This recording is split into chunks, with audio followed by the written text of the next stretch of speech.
Rachel of Optimal Equine. I'm a McTimoney Equine practitioner and Petplan Equine ambassador. Today I'm going to go through the basics of setting your horse up for long lining. I use this quite regularly to recommend to my customers post-treatment or as part of their rehab programs.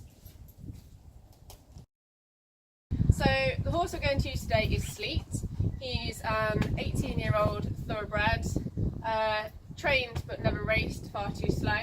I bought him as a 4-year-old and then have done a bit of everything with him. Sleet is now semi-retired, so we use long lining as part of his programme to bring him back into work after he's had the summer off.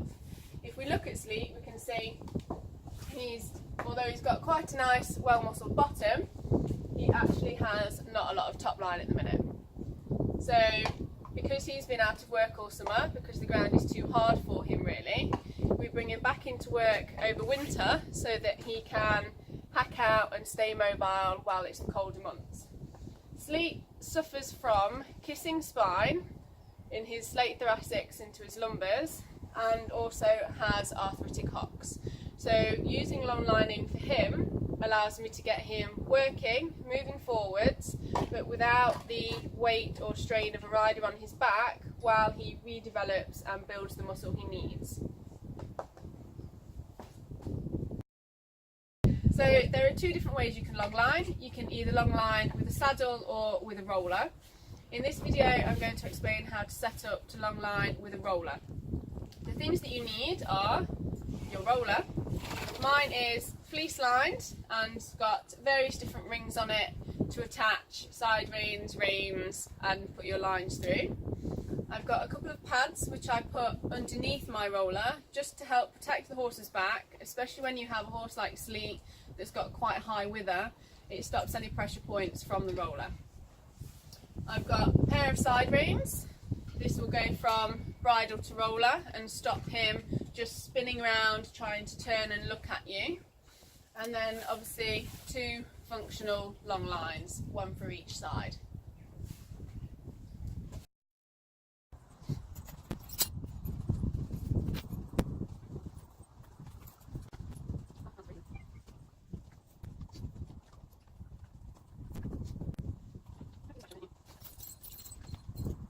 Okay, so we're now going to tack up Sleet, ready to long line. As you can see, I've put his bridle on already. I would always long line from a bridle because that is generally what you would ride in, so it gives the same contact to the bit that you would have if you were sat on board.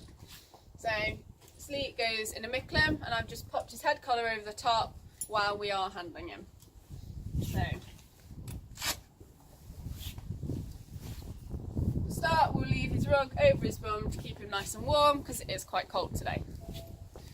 So I start with my pads and my roller. So I put both my poly pads and my Pro Light on for Sleet just to help protect his back. I then have my roller with the centre straight over his withers, being grumpy.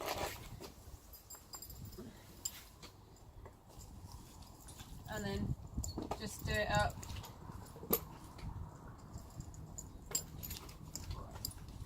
And tuck the ends in, out the way. Boy. So this is tight enough for it to not go anywhere, but not tight enough that it causes restriction or pressure points on his withers or underneath on his ribcage. So next we have side rings. So on this roller we've got a selection of rings. I will eventually be putting my long line through this larger lower ring at the bottom, so I'm going to connect my side reins to the next one up. So I'll thread it through and just fasten it up quite loosely, and then to make sure I've got a good length, connect it to the bit. Obviously you can see that's quite loose, so maybe just tying it up a couple of holes and make sure everything's secure on it, so that when we are long lining it's tight enough to make a contact but not too tight that it's restricting them. You don't want to winch them in. So while he's just stood, I'll unclip it and just fasten it to a different roller so that he's not got it attached to his head. Good boy. Next is your actual long line or lunge line. You can use it for both. So when it comes to long lines, I use the lower, larger ring. You want obviously your end with your buckle, which connects to your bit through that ring, and you would connect that up to your bit. To make sure your horse isn't getting stuck in any line while you're getting ready, I would then get the rest of my line and just thread it through that ring so that it doesn't go anywhere. You've got a decent length ready for when you get started, so then unclip and connect it onto the same as your side rein, so that side's ready. So now we've got your near side ready, we're going to get the off side ready so that you can then move off. So I've untied Sleet just so that you can see all around him while I'm doing this. So we've got my second line ready. So what I'll do is connect my near side line, but still leave it up through so that it doesn't drop on the floor. I'll go on to the other side, thread my line through my ring, and connect this one. I'll then also connect my side rein,